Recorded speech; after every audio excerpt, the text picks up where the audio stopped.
My name is Tilly Spills, and I'm doing my vascular case study on varicose veins. A 60-year-old female patient complains of pain and bulging in her legs for the past 6 months that worsens after a long day spent on her feet. What are varicose veins?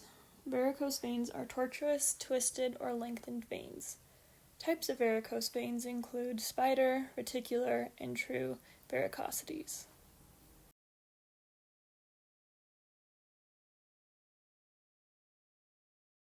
This is just a cool picture that I found of the stages of varicose veins. On the left, there's an image of normal veins and what a healthy individual would look like. And as the stages worsen, on the far right, you see discoloration, ulcers, just bruising, and bulging varicose veins. Venous hypertension, venous valvular incompetence, structural changes in the vein wall, inflammation, and alterations in shear stress are the major pathophysiological mechanisms resulting in varicose veins. When valves are exposed to high pressures, remodeling with decreases in leaflet length and thickness can occur. Turbulent flow, reverse flow, and decreases in shear stress promote inflammatory and prothrombic changes that may further contribute to the loss of structural and functional integrity of your vein walls. About 23% of U.S. adults have varicose veins. If spider and reticular veins are also considered, that incidence increases to 80% for men and 85% for women. Symptoms vary due to size and extent of varicose veins in the patient. Acute symptoms include aching and thrombing discomfort, burning, dry skin, and then chronic venous disease can have symptoms including leg heaviness and fatigue, cramping, discoloration, edema, skin changes, and ulceration.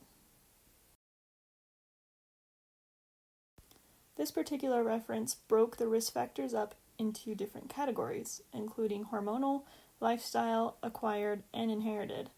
Those risk factors include gender, prolonged standing or sitting, smoking, obesity, pregnancy, deep vein thrombosis, age, family history, taller heights, and congenital syndromes. And on the far right, you can see the proposed mechanisms for those risk factors. That same reference, titled Varicose Veins by Gregory Piazza, created this chart for treatment options of varicose veins.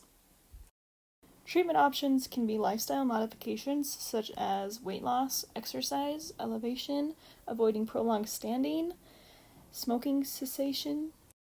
They also include compression therapy, ablative therapy, surgery, and endovenous ablation.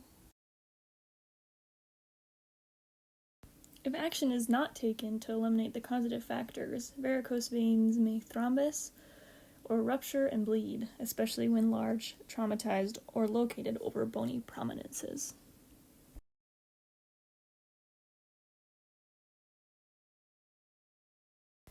This is a sample protocol for leg venous ultrasound. Each location, hospital, clinic, wherever may have slightly different protocols in what images and veins they want you to capture. Venous ultrasound is used to evaluate for superficial and deep venous reflux, which is flow of greater than 0.5 seconds in duration after distal manual augmentation. Venous ultrasound can also detect DVTs or superficial vein thrombosis. Here are some examples of varicose veins taken from different patients. There are some spectral Doppler, color Doppler, and some transverse images of what you may see.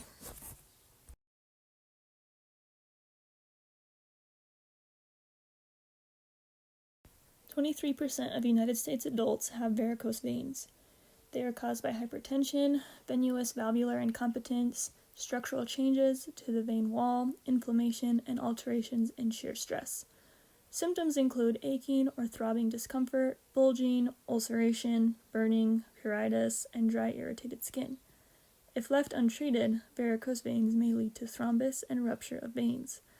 Differential diagnosis includes venous obstruction, blood clot, femoral hernia, inguinal hernia, femoral artery aneurysm, and lipoma. Our 60-year-old female patient who presented with pain and bulging in her legs was physically examined by a doctor and ultrasound was ordered. Varicose veins were the official diagnosis along with recommendations for lifestyle changes as the initial treatment. The doctor recommended she raise her legs after standing or walking for long periods of time, as well as, hopefully, weight loss. If her symptoms worsen, compression therapy and surgery are future options.